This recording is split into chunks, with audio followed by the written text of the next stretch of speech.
Halo teman-teman, salam sehat selalu untuk kita semua. Salam sejahtera dengan saya, Bung Ropan. Ketua Umum PSSI Erick Thohir terus menyemangati, memotivasi tim U17 kita yang dipersiapkan ke Piala Dunia, di mana kita menjadi tuan rumah. Kemarin mereka sudah tiba dari Jerman setelah berlatih sejak 18 September yang lalu, dan pada 23 mereka kembali tiba di Indonesia pada 24 Oktober kemarin. Dan semua pemain dalam situasi dan kondisi yang sangat baik. Tentunya mereka sudah melakoni latihan yang serius selama di Jerman dan melakukan atau uji coba sebanyak 7 kali. Di antara 7 kali itu kita ada 2 kali menang, 1 imbang dan 4 kekalahan. Nah, begitu tiba Erick Thohir menjambangi mereka, menemui mereka langsung, menyalami mereka satu persatu, dan yang keluar dari omongan Erick Thohir adalah memberikan support yang luar biasa.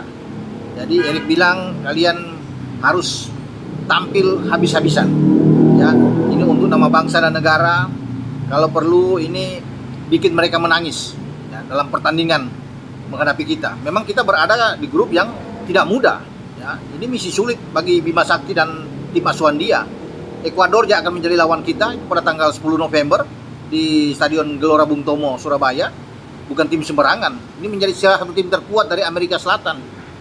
Belum lagi setelah itu pertandingan kedua, dari tanggal 10 ke tanggal 13 kita menghadapi Panama. Setelah Panama 3 hari kemudian kita menghadapi Maroko.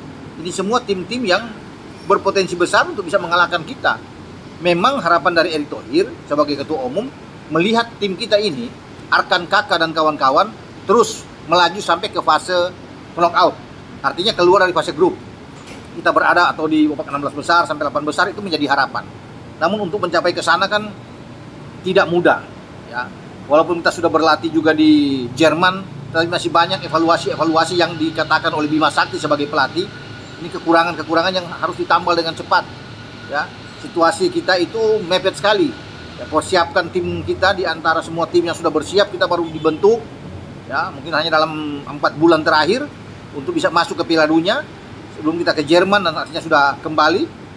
Dan kelihatan sekali Bima juga mengeluhkan ada beberapa hal yang menjadi kekurangan, yaitu komunikasi antar pemain di lapangan, organisasi permainan.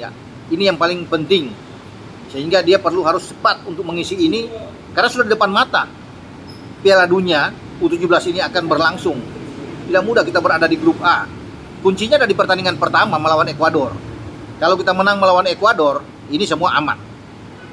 Termasuk kalau kita bermain imbang. Tapi kalau kita kalah, ini membuat posisi kita itu di ujung tanduk. Karena tidak mudah menghadapi Panama dan menghadapi Maroko. Ini pertaruhan bagi Bima Sakti. Walaupun sudah ditemani oleh konsultan Frank Mormut, dibantu juga oleh Indra Safri.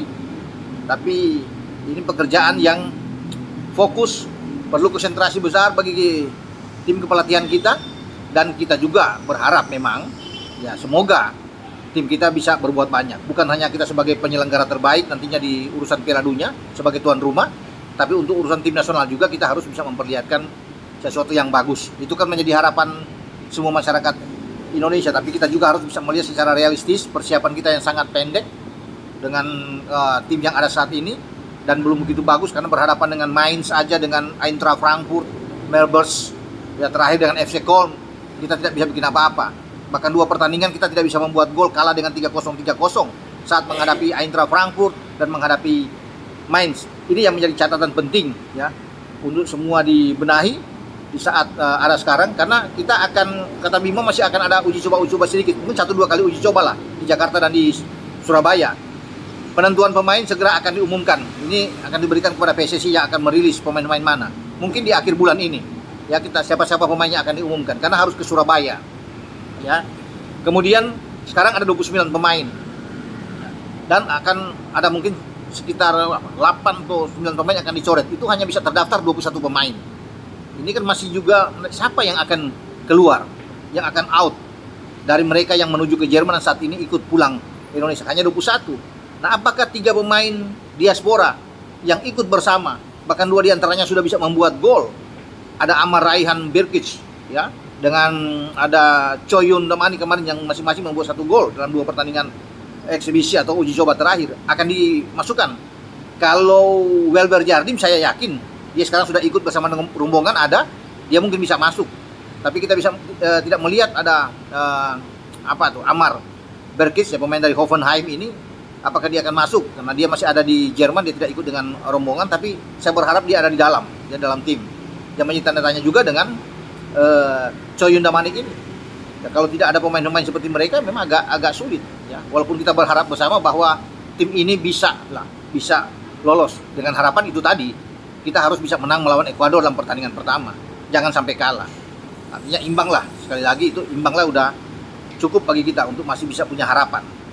Nah, kita akan melihat komposisi pemain yang akan dipilih oleh Bima Sakti nantinya, siapa-siapa yang masuk. Tentunya Bima akan melihat dengan sesuai dengan skema dia, dengan game plan dia. Ya, dia inginkan dari 21 pemain ini. Ya, semoga yang terbaik yang dipilih oleh Bima, dan kita punya harapan di Piala Dunia U17.